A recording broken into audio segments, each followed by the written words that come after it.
Muy buenos días a todos. Gracias por acompañarnos una vez más en nuestro canal, donde juntos seguimos aprendiendo y profundizando en las Escrituras. Antes de compartir las lecturas correspondientes al día de hoy, 26 de julio, vamos a hacer un breve repaso de lo que meditamos ayer, 25 de julio. Nuestra primera lectura la encontramos en la primera carta a los Corintios, capítulo 11 del verso 17 al 34. En este pasaje, el apóstol Pablo reprende a la iglesia de Corinto por su conducta inapropiada durante la celebración de la Cena del Señor. Señala que, en lugar de fortalecer la comunidad, sus reuniones causan divisiones y egoísmo, ya que algunos comen en exceso mientras otros pasan hambre. Pablo les recuerda el verdadero significado de la Cena del Señor, instituida por Jesús como un acto de memoria y proclamación de su muerte. Les advierte que participar de ella indignamente, sin examinarse a uno mismo ni discernir el cuerpo de Cristo, trae juicio.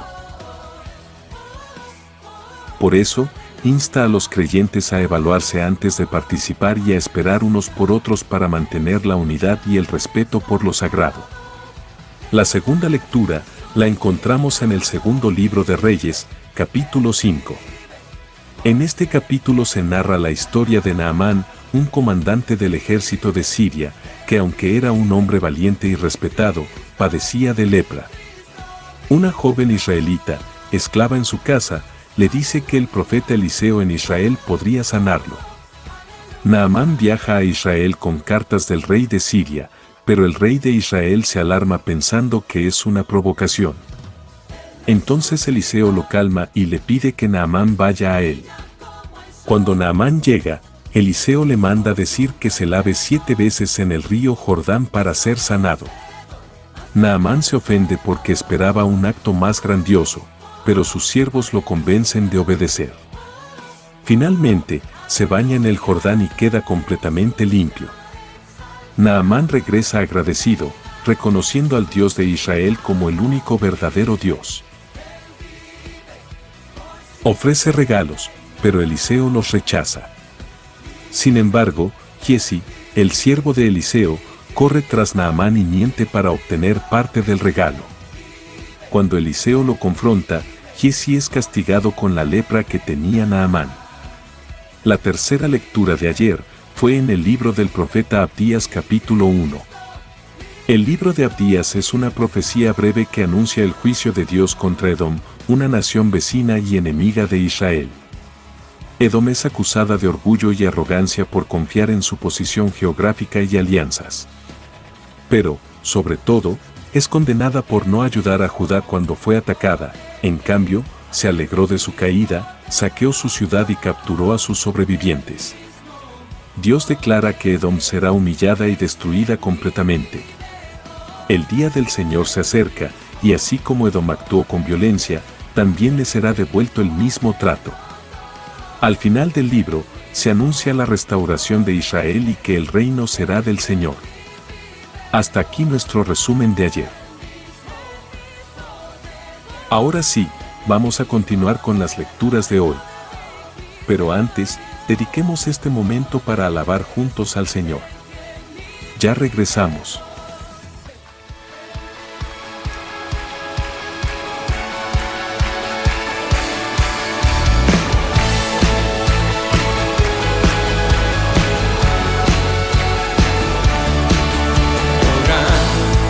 Señor, me asombra tu grandeza, con solo hablar sostienes la creación.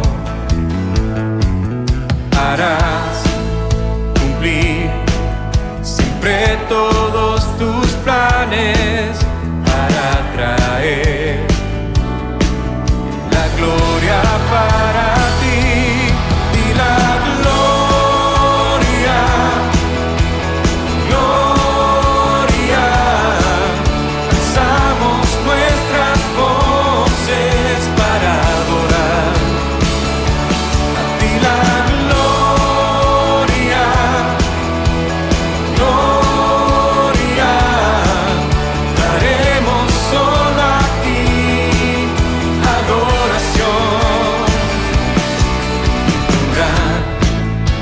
poder.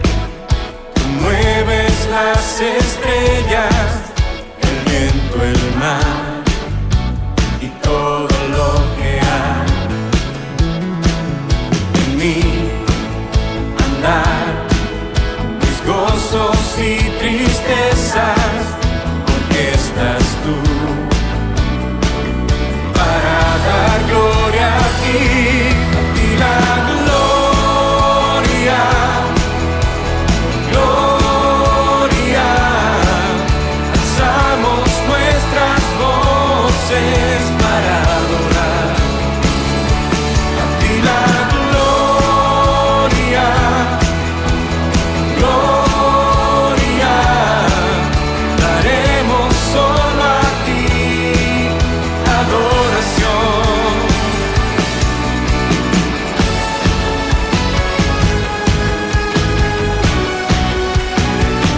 La gloria a ti.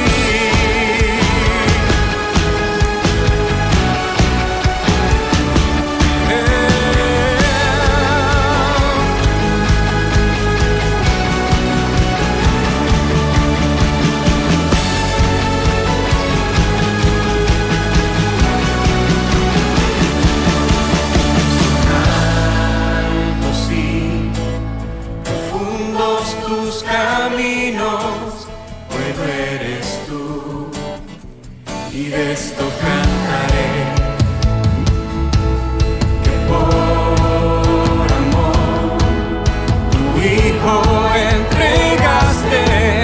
Confío en ti y espero en ti, mi Rey, ante la gloria, gloria. Alzamos nuestras voces para adorar a ti la gloria, gloria. Daremos solo a ti adoración.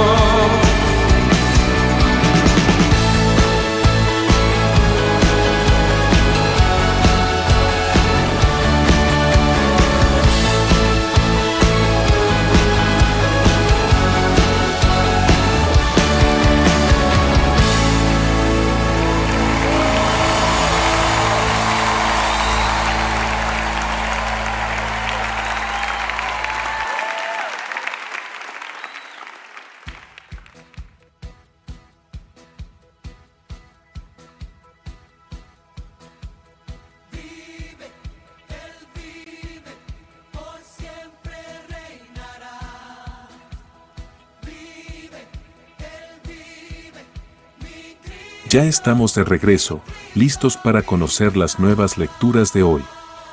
La primera lectura está en la primera carta a los Corintios, capítulo 12. Dones espirituales. No quiero, hermanos, que ignoréis acerca de los dones espirituales. Sabéis que cuando erais gentiles, se os extraviaba llevándoos, como se os llevaba, a los ídolos mudos. Por tanto, os hago saber que nadie que hable por el Espíritu de Dios llama anatema a Jesús, y nadie puede llamar a Jesús Señor, sino por el Espíritu Santo. Ahora bien, hay diversidad de dones, pero el Espíritu es el mismo. Y hay diversidad de ministerios, pero el Señor es el mismo. Y hay diversidad de operaciones, pero Dios, que hace todas las cosas en todos, es el mismo. Pero a cada uno le es dada la manifestación del Espíritu para provecho. Porque a este es dada por el Espíritu palabra de sabiduría, a otro, palabra de ciencia según el mismo Espíritu, a otro, fe por el mismo Espíritu, y a otro, dones de sanidades por el mismo Espíritu. A otro, el hacer milagros, a otro, profecía, a otro, discernimiento de espíritus, a otro, diversos géneros de lenguas, y a otro, interpretación de lenguas. Pero todas estas cosas las hace uno y el mismo Espíritu, repartiendo a cada uno en particular como Él quiere. Porque así como el cuerpo es uno, y tiene muchos miembros, pero todos los miembros del cuerpo, siendo muchos, son un solo cuerpo, así también Cristo. Porque por un solo espíritu fuimos todos bautizados en un cuerpo, sean judíos o griegos, sean esclavos o libres, y a todos se nos dio a beber de un mismo espíritu. Además, el cuerpo no es un solo miembro, sino muchos. Si dijere el pie, porque no soy mano, no soy del cuerpo, por eso no será del cuerpo. Y si dijere la oreja, porque no soy ojo, no soy del cuerpo, por eso no será del cuerpo.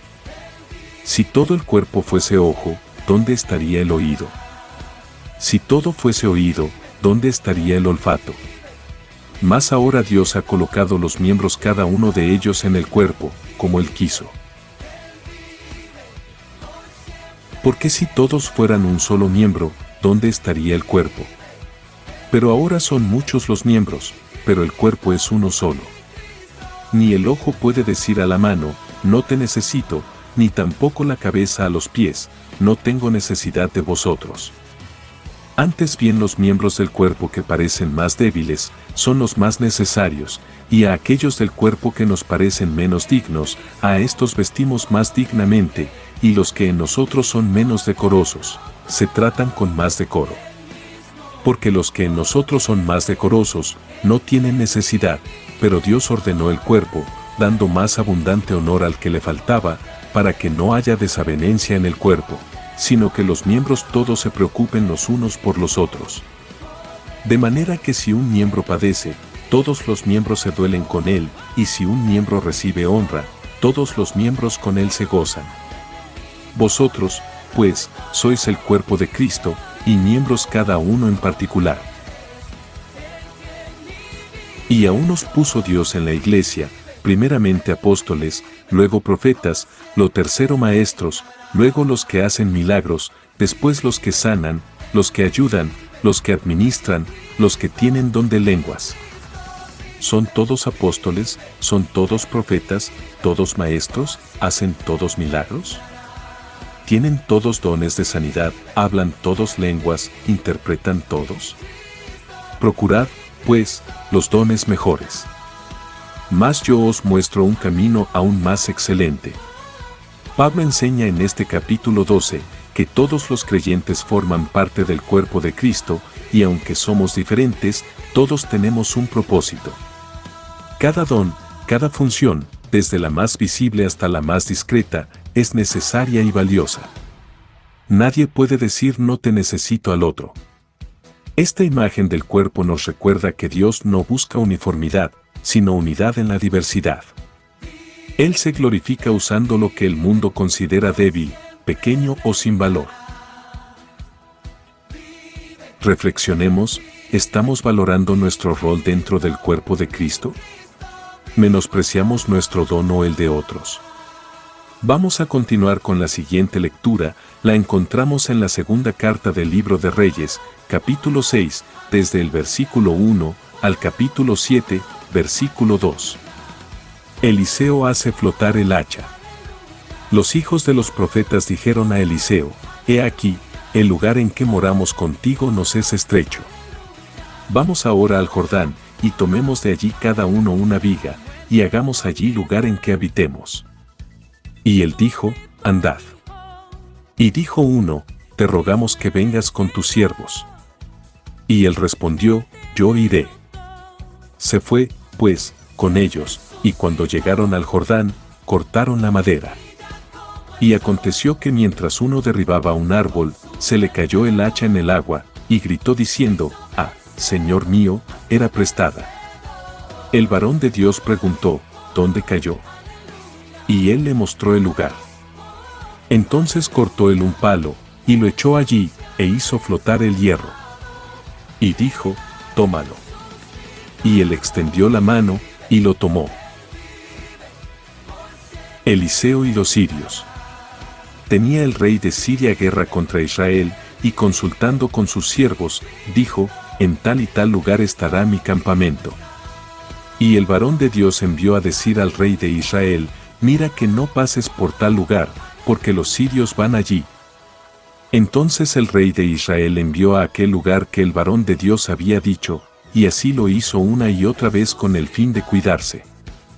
Y el corazón del rey de Siria se turbó por esto, y llamando a sus siervos, les dijo, ¿no me declararéis vosotros quién de los nuestros es del rey de Israel? Entonces uno de los siervos dijo, no, rey señor mío, sino que el profeta Eliseo está en Israel, el cual declara al rey de Israel las palabras que tú hablas en tu cámara más secreta. Y él dijo, id, y mirad dónde está, para que yo envíe a prenderlo. Y le fue dicho, he aquí que él está en Dotán. Entonces envió el rey allá gente de a caballo, y carros, y un gran ejército, los cuales vinieron de noche, y sitiaron la ciudad. Y se levantó de mañana y salió el que servía al varón de Dios, y he aquí el ejército que tenía sitiada la ciudad, con gente de a caballo y carros. Entonces su criado le dijo, Señor mío, ¿qué haremos? Él le dijo, no tengas miedo, porque más son los que están con nosotros que los que están con ellos. Y oró Eliseo, y dijo, te ruego, oh Jehová, que abras sus ojos para que vea.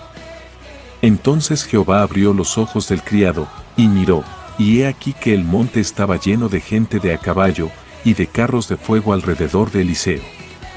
Y luego que los sirios descendieron a él, oró Eliseo a Jehová, y dijo, te ruego que hieras con ceguera a esta gente. Y los hirió con ceguera, conforme a la petición de Eliseo. Después les dijo Eliseo, no es este el camino, ni es esta la ciudad, seguidme, y yo os guiaré al hombre que buscáis. Y los guió a Samaria. Y cuando llegaron a Samaria, dijo Eliseo, Jehová, abre los ojos de estos, para que vean. Y Jehová abrió sus ojos, y miraron, y se hallaban en medio de Samaria.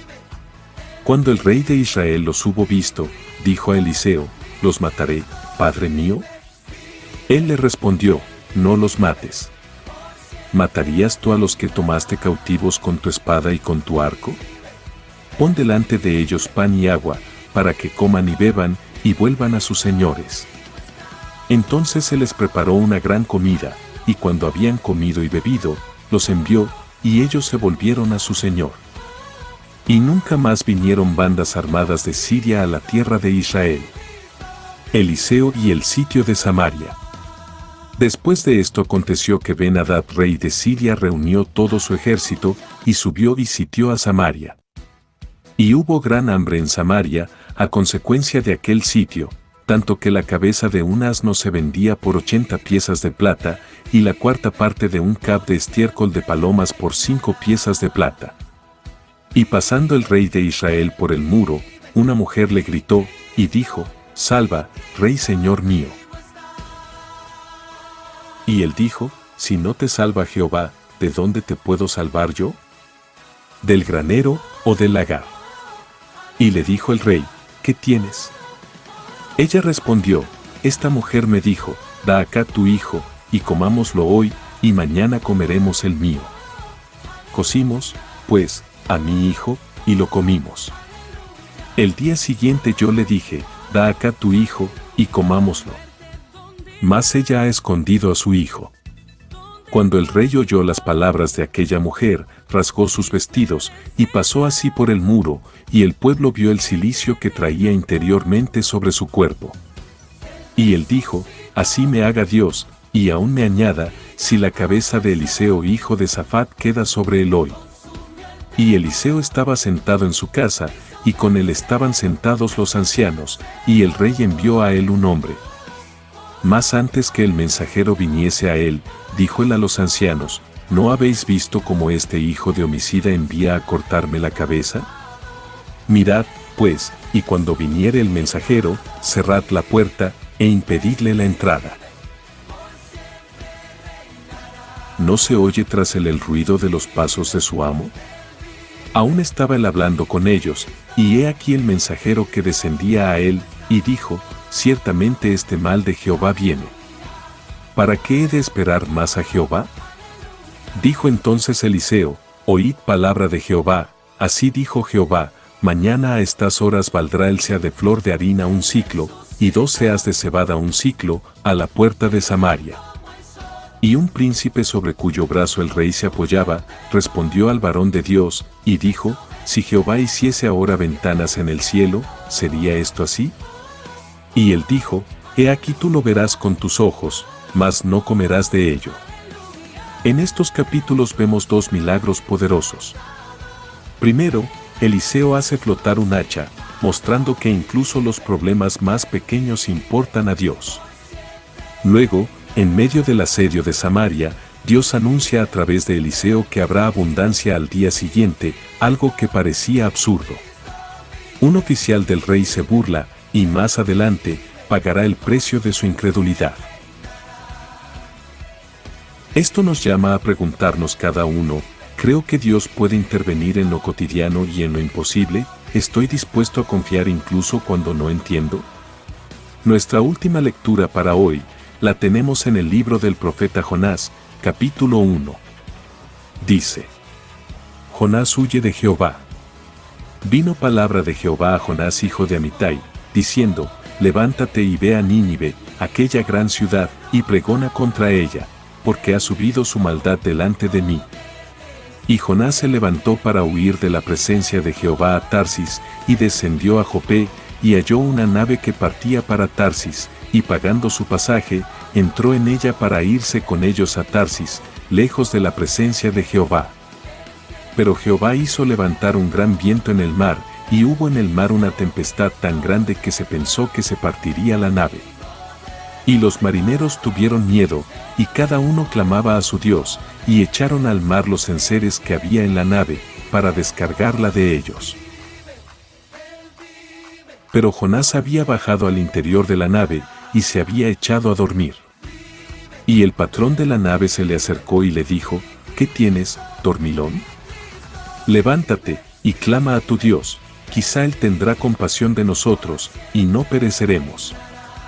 Y dijeron cada uno a su compañero, venid y echemos suertes, para que sepamos por causa de quién nos ha venido este mal.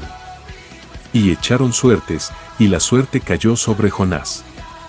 Entonces le dijeron ellos, decláranos ahora por qué nos ha venido este mal. ¿Qué oficio tienes, y de dónde vienes? ¿Cuál es tu tierra, y de qué pueblo eres? Y él les respondió, soy hebreo, y temo a Jehová, Dios de los cielos, que hizo el mar y la tierra. Y aquellos hombres temieron sobremanera, y le dijeron, ¿por qué has hecho esto? Porque ellos sabían que huía de la presencia de Jehová, pues él se lo había declarado. Y le dijeron, ¿qué haremos contigo para que el mar se nos aquiete? Porque el mar se iba embraveciendo más y más. Él les respondió, tomadme y echadme al mar, y el mar se os aquietará, porque yo sé que por mi causa ha venido esta gran tempestad sobre vosotros. Y aquellos hombres trabajaron para hacer volver la nave a tierra, mas no pudieron, porque el mar se iba embraveciendo más y más contra ellos. Entonces clamaron a Jehová y dijeron, te rogamos ahora, Jehová, que no perezcamos nosotros por la vida de este hombre, ni pongas sobre nosotros la sangre inocente, porque tú, Jehová, has hecho como has querido. Y tomaron a Jonás, y lo echaron al mar, y el mar se aquietó de su furor. Y temieron aquellos hombres a Jehová con gran temor, y ofrecieron sacrificio a Jehová, e hicieron votos. Pero Jehová tenía preparado un gran pez que tragase a Jonás, y estuvo Jonás en el vientre del pez 3 días y 3 noches. Jonás, un profeta de Dios, decide huir de su llamado. En lugar de ir a Nínive, se embarca en dirección contraria. Pero Dios no lo deja escapar, envía una tormenta, y aún en su desobediencia, Jonás es usado para revelar a los marineros el poder del Dios verdadero. Reflexiona preguntándote, ¿estoy huyendo del propósito que Dios tiene para mí? ¿Reconozco que incluso en mi debilidad Dios puede usarme? Dios actúa en lo pequeño, en lo improbable y en lo dispuesto. Nos llama a ser parte activa de su cuerpo, como lo enseña en la primera carta a los Corintios, capítulo 12, nos llama también a creerle aun cuando las circunstancias digan lo contrario, como leímos en el capítulo 6 del segundo libro de Reyes, y finalmente en Jonás 1, nos llama a no huir de su propósito, porque su plan se cumplirá. Hasta aquí por hoy, estimados amigos. Esperamos encontrarnos en una nueva oportunidad. Gracias por su tiempo y atención. Que pasen un hermoso día. Bendiciones.